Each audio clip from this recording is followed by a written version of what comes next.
Hi hello അസ്സലാമു അലൈക്കും. നമ്മളൊരു പുതിയൊരു വീഡിയോ ആയിട്ടാണ് വന്നിട്ടുള്ളത്. നമ്മുടെ ചാനൽ ആദ്യമായിട്ടാണ് കാണുന്നത്, ഒന്ന് സബ്സ്ക്രൈബ് ചെയ്യുക, ലൈക്ക് ചെയ്യുക, ഷെയർ ചെയ്യുക, സപ്പോർട്ട് ചെയ്യുക. അപ്പോൾ ബീട്രൂട്ട് കൊണ്ട് ഒരു അടിപൊളി സാധനം ഉണ്ടാക്കാനാണ് നമ്മൾ വന്നിട്ടുള്ളത്. അപ്പോൾ സ്കിപ്പ് ചെയ്യാതെ കാണുക, എന്താണ് സംഭവമെന്ന് നമുക്ക് മനസ്സിലാകും. അപ്പോൾ ഫുള്ള് കാണുക, സ്കിപ്പ് ചെയ്യരുത്. അപ്പോൾ നമ്മൾ ബീട്രൂട്ട് 2-3 ബീട്രൂട്ട് എടുക്കുന്നുണ്ട്. ഇവിടെ നമുക്ക് ഇപ്പോൾ ആവശ്യമായിട്ട് ഞങ്ങളിവിടെ 3 ബീട്രൂട്ടാണ് എടുക്കുന്നത്. ബീട്രൂട്ട് എടുത്തിട്ടുണ്ട്. പിന്നീടെന്ന് വെച്ചാൽ നമ്മൾക്കിനി ആവശ്യം നമ്മളുടെ ഇഞ്ചിയാണ്. ഇഞ്ചിയും വെളുത്തുള്ളിയും വേണം. ഇപ്പോൾ എന്തെങ്കിലും നിങ്ങൾക്ക് മനസ്സിലായവരുണ്ടെങ്കിൽ ഒന്ന് കമൻറ്റ് ഇട്ടേക്ക് എന്താ സാധനം എന്നുള്ളത്. ഓക്കെ, ഇനി നമുക്ക് തൊലിയൊക്കെ ഒന്ന് ചെത്തി എടുക്കാം ബീട്രൂട്ടിൻ്റെ. എന്നിട്ട് നമ്മൾ കട്ട് ചെയ്യുന്നത് മെഷീനിൽ വെച്ചാണ് കേട്ടോ. ഈ ഒരു പീസിൽ സാധാ കണക്ക് കട്ട് ചെയ്താലും മതി.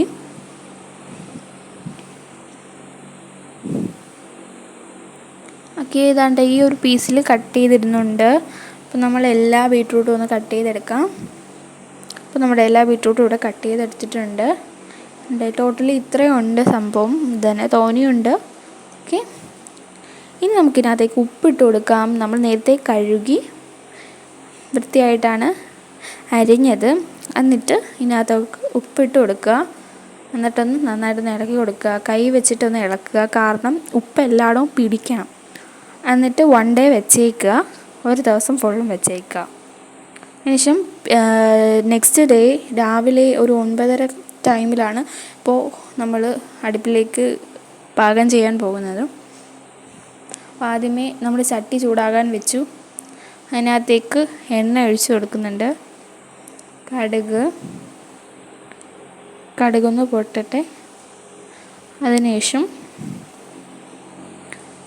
കടുകൊന്ന് പൊട്ടിയതിന് ശേഷം നമുക്ക് ഉള്ളി, വെളുത്തുള്ളി, സവാള,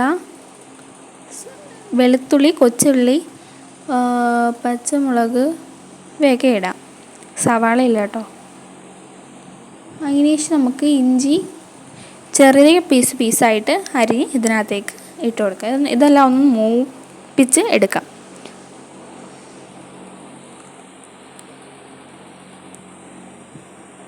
ഇനി അതിനകത്തേക്ക് നമ്മൾ ഉലുവാപ്പൊടിയാണ് ഇട്ട് കൊടുക്കുന്നത്. ഉലുവാപ്പൊടി ഇട്ടു. ഇനി നന്നായിട്ടൊന്ന് ഇളക്കാം. ഇനി അതിന് ശേഷം മഞ്ഞൾപ്പൊടിയാണ് നമ്മൾ ഇടുന്നത്. ഇതെല്ലാം നിങ്ങളുടെ പരുവത്തിനനുസരിച്ച് ഇടുക. നമ്മളിപ്പോൾ 1 സ്പൂൺ മഞ്ഞൾപ്പൊടി ഇട്ടിട്ടുണ്ട്. ഇനി നമ്മൾ കായമാണ് ഇടുന്നത്.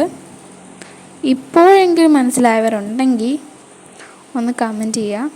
ഓക്കെ, ഇനി ഇതെല്ലാം ഒന്ന് നന്നായിട്ടൊന്ന് മിക്സ് ചെയ്ത് കൊടുക്കാം.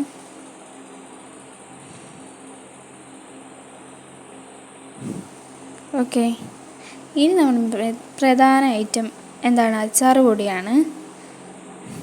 ഇപ്പോൾ എല്ലാവർക്കും കത്തിക്കാണും എന്താ സംഭവമെന്ന്. നമ്മളിപ്പോൾ ഒരു അച്ചാറിടാൻ പോവുകയാണ്. എന്ത് വെച്ചിട്ട്?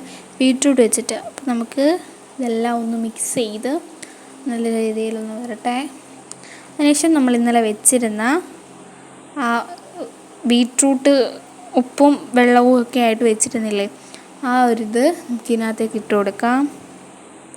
അപ്പോൾ എന്താണെന്ന് മനസ്സിലായല്ലോ. ഇപ്പം ബീട്രൂട്ട് കൊണ്ട് ഒരു അച്ചാർ. മക്കളെ എന്താ ടേസ്റ്റ് എന്നറിയോ?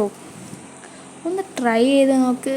ഇഷ്ടപ്പെടാൻ ലൈക്ക് ചെയ്യുക, ഷെയർ ചെയ്യുക, സപ്പോർട്ട് ചെയ്യുക. ഓക്കെ, അപ്പോൾ ഇതിനകത്തേക്ക് നമ്മൾ ശകലം ഉപ്പും കൂടി ഇട്ട് കൊടുക്കുന്നുണ്ട്.